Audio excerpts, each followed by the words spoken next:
Mathematics paper 3 core specimen paper 2020 0980/03 Cambridge IGCSE 9 to 1 grades 9 to grade 1. Candidate name Anago Maths Center 00444. Total mark for this paper is 104. Use a black or dark blue pen.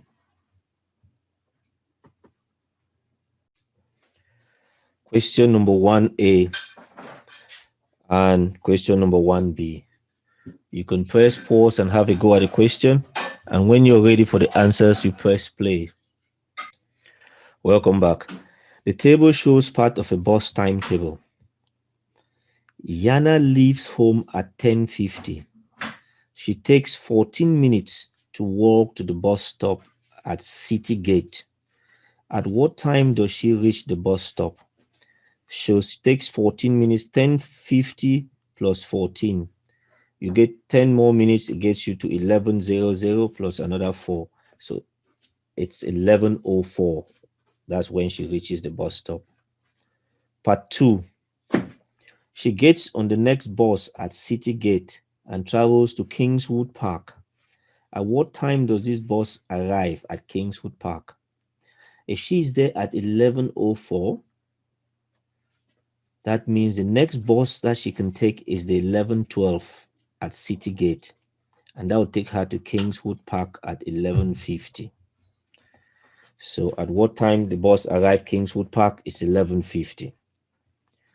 Part 3. Work out how many minutes the bus takes to get from City Gate to Kingswood Park. So you want to work out 11:50 minus 11:12 because that's when the bus leaves City Gate. 11:50 minus 11:12 is 38 minutes. Part B. Ivan walks 1.5 kilometers from his home to Kingswood Park. He takes 20 minutes. Work out Evans's average speed in kilometers per hour. We want to get the speed in kilometers per hour, so we need to change minutes to kilometers per hour. We know 60 minutes is 1 hour. 20 minutes is 1/3 of 60 minutes. 20 over 60 is 1/3 of an hour. Now, to work out the average speed, we use the formula. I've put it in the triangle as well below. You need to remember that formula for this exam. So students tend to struggle when they don't remember this formula. And when we mark the exams, I see this time and time again. You need to remember the formula for speed, distance over time. The way I memorize it is speed is sausages, don't talk. That's how I memorize it. Something which is funny, it helps you remember it. The speed is 1.5 kilometers. The time, instead of 20 minutes, is 1/3 of an hour. 1.5 divided by 1/3, it gives you 4.5. So it's 4.5 kilometers per hour. So part C, and part C is broken down into part 1, 2, 3, and 4. You can press pause and have a go at them. And when you're ready, you press play to see the answers. So part C, the scale drawing shows a map of Kingswood Park. There are 2 straight paths, one and one circular path. The scale is 1 centimeter, represents 200 meters. Yana walks along the straight path from East Gate, that's East Gate there, to West Gate. Sorry, from East Gate there to West Gate. I've colored that straight path in yellow. Work out the distance she walks. Give your answer in kilometers. So we want to measure it because the diagram is 1 centimeter, scale is 1 centimeter to 200 meters. When I measure it, it gives me 11 centimeters. So 1 centimeter is 200 meters. So 11 centimeter will be 11 times 200, which will give you 2,200 meters. But they want the answer in kilometers. So we want to change 2,200 meters to kilometers. 1,000 meters is 1 kilometer. So 2,200 meters, you divide by 1,000, it gives you 2.2 kilometers, not 2 kilometers. It gives you 2.2 kilometers. Part 2, I circled it. Measure the bearing of south gate from north gate. So we start from the north, and that's north gate, and go around, and then we meet the line for south gate. So we want to measure that angle. And when you will use a protractor, the angle is 150 degrees. So the bearing is given in 3-digit 150 degrees, 150 degrees. And you start from the north and measure the angle all the way to the line that goes to Southgate. Part 3. The entrance P to the children's play area is 500 meters from North Gate on a bearing of 195 degrees. Mark the position of P on the map. So we need to change 500 meters to centimeters. It says 200 meters is 1 centimeters.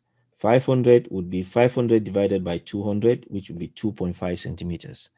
So we want to draw 2.5 centimeters, which we will draw there. I've done it there. It shows to you in that brown written there, 2.5 centimeters from that north gate.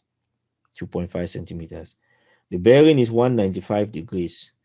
The bearing starts from the north, so we measure it from the north, and we want 195 degrees. And that there is 195 degrees. I represented it in this brown color there. You can see in brown there, 195 degrees. So it's 2 centimeters from north gate at an angle of 195. So the point where the gate is, I put it in brown color. That's where you mark the position. And we can call that position, they say we should call it P. So that's the position P there. Put it in the blue there, position P. Part 4. Ivan runs once around the circular path. Calculate the distance Ivan runs. It's a circular path, so the circumference is pi times the diameter. Measure the diameter, you get 6 centimeters. So 1 centimeter is 200 meters, and the diameter is 6 centimeters when we measure it. We measure the diameter from one end to the other end of that circular path. So 6 times 200 gives you 1,200. So circumference is pi times 1,200, which will give you 3,770 meters. Here's question number 2A, question number 2B, and question number 2C. Press pause and have a go at it. And when you're ready, you come back and see the answers. And check your answers as well. Welcome back. Question number 2A. The diagram shows 5 number cards. 1, 2, 6, 7, and 8. Put 2 cards side by side to show a 2-digit number that is a multiple of 7. A 2-digit number. Multiples of 7 are 7, 14, 21, 28. So we cannot use 7 is a 1-digit number. So we can use 21 because we have 2 and 1 there. And we can use 28 because we have 2 and 8 there. Part 2. A 2-digit square number. Square number 4 times 4 is 16. So we can use 16. Or 9 times 9 is 81. We can use 81 as well. So I've chosen 16. A 2-digit cube number. 3 times 3 times 3 is 27 because it's 3 cube.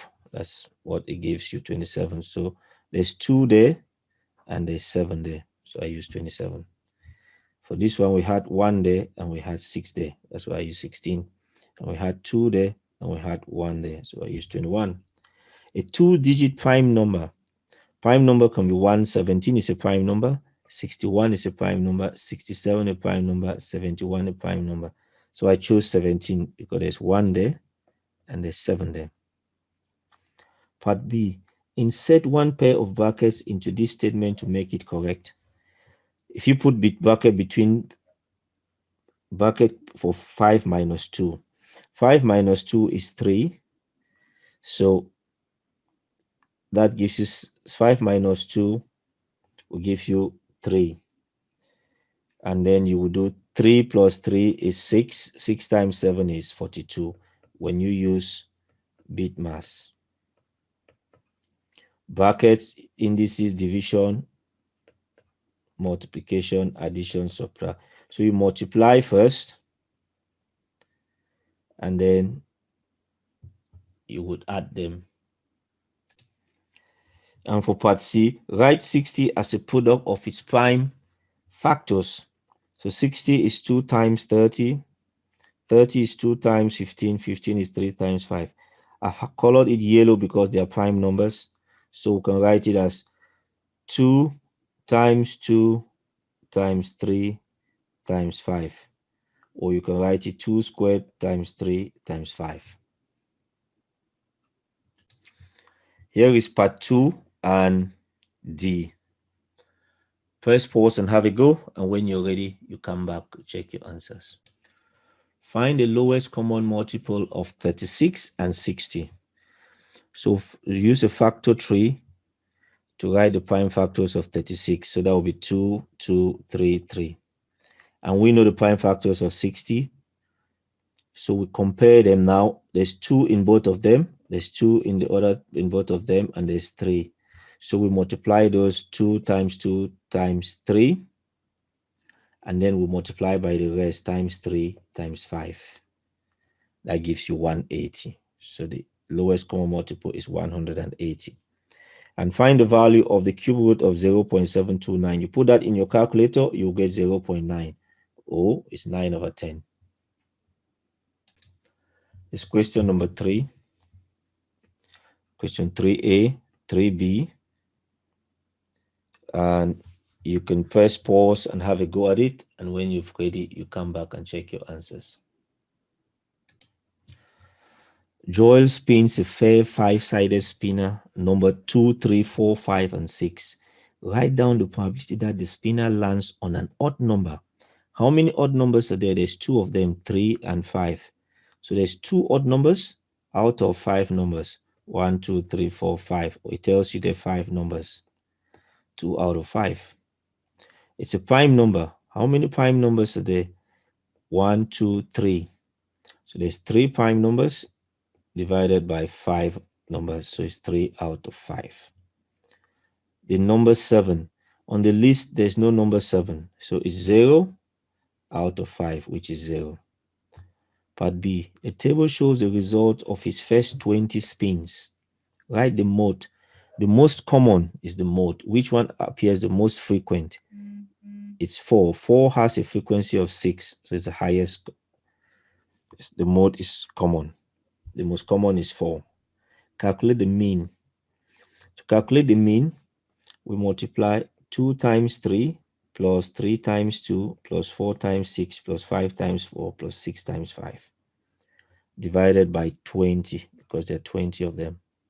That gives you 86 over 20, which is 4.3. So the mean is 4.3. Part 3. Joy wants to draw a pie chart to show the results in the table. Show that the sector angle of the number 2 is 54 degrees. The number 2, the sector angle is 54 degrees. So if we look at the number 2, it appears 3 times. So it's 3 divided by the total, which is 20, times 360 degrees. That gives us 54 degrees. Because the number 2 appears 3 times, divided by the total number 20, times 360, 54 degrees. Find the sector angle of the number 6. The number 6 appears 5 times, so it's 5 divided by 20 times 360, it gives you 90 degrees. This is part C. You can press pause and have a go at it, and then when you're ready, you press play to come back. Welcome back.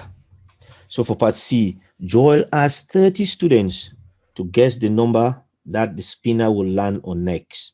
This pie chart shows the results. The sector angle of the number 6 is 168 degrees. How many students guess the number 6? So it's 168 degrees. I've labeled it there in pink. Out of 360. The complete circle is 360 times 30, because there are 30 students. So you put the angle divided by 360 times 30, it gives you 14. So that means there were 14 students. Part 2, find the percentage of the students who guess a number less than 5. The numbers which are less than 5, the total angle you measure it is 156 degrees. I put it there in yellow. Measure this angle is 156 degrees. Use your protractor. So is the angle 156 divided by 360 times 100. Because we want to change it to percentage. And that gives you 43.3%. Part 3. Joy spins the spinner. 10% of the students guessed correctly. What number did the spinner land on? So what we want, 10%, 10 over 100 times 360, that gives us 36 degrees. So we measure the different angles and we'll see that number 5 is the one that has 36 degrees. So it landed on number 5. Here's question number 4, part A, 4B. Press pause and have a go at it. And when you're ready to see the answers, you press play. So question number 4A. A farmer has 45 horses and 20 cows. Write this as a ratio of horses is to cows. Give your answer in the simplest form. So we put 45 horses, 20 cows. You divide by 5. 45 divided by 5 is 9. 20 divided by 5 is 4. So it's 9:4. Part 2. The farmer wants the ratio of horses to cows to equal 5:3. He keeps his 45 horses and buys some more cows. Work out the number of cows he must buy. Horses is to cows, 5:3. Now, if you multiply by 9, you get 45 horses, and you multiply by 9, you get 27 cows. So we had 20 cows before, so 27 minus 20 is 7. So he needs, work out the number of cows he must buy. He must buy 7 cows. Part B. 6 years ago, the farmer invested $3,750 at a rate of 4% per year compound interest. Calculate the total value of his investment after 6 years. Give your answer correct to the nearest dollar. There's a formula I put there on the bottom left. You need to memorize this formula. What I notice is that when I mark the exams or when we sit in the examiner's meeting to talk about how students have performed on certain questions, the compound interest formula comes up, and it's because students don't remember the formula. So when they get there, they're trying to make up something and they cannot get the correct answer. Those who remember the formula usually get the answer correct. If you look at the examiner's report, when students remember the formula, they tend to get it correct. So we want to put in A. A is the final amount, which you get at the end. And we want to get the principal. The principal, the one you invest, is $3,750 plus bracket 1 plus 4 is the interest. You divide by 100 to get it to decimal, and it's 6 years. Put that in your calculator, you get 4744.94, which is 4,745 to the nearest dollar. That's what they want.